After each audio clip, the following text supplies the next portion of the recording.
Welcome back to the Vintage Sewing Machine Garage, everybody.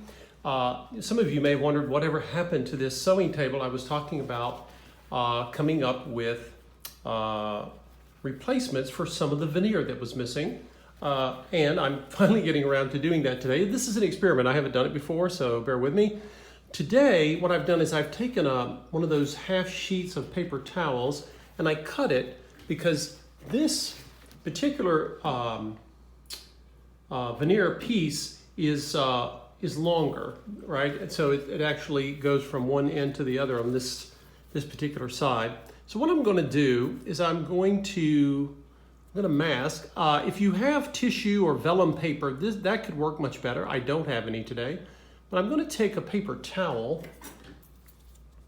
I'm just going to take some painter's tape. This is the painter's tape that's designed to not stick forever. So I can use this and it's not going to damage anything and it'll come up. Unlike regular masking tape or other tapes that can really create issues when you go to remove them. But painter's tape was designed originally so that painters, house painters, could mask off what they were doing. Whoops, that's not really what I wanted to see. All right, let's do this.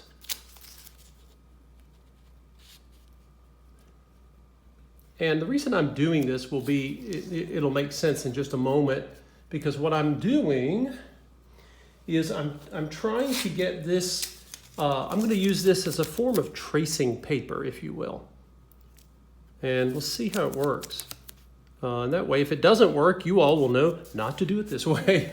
Now, let's see what I've got here.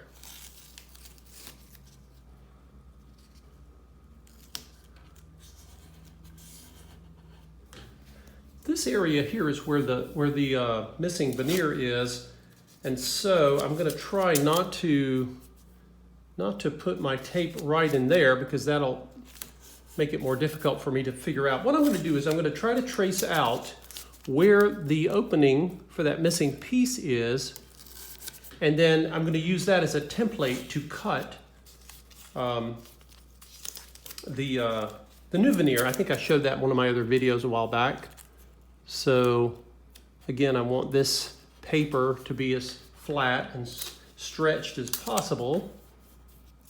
You can see I'm using my finger to figure out where that edge is because I don't want to go past it. Okay, now let's see. I have a couple of ideas for how to make the little impression to trace it. Let's see.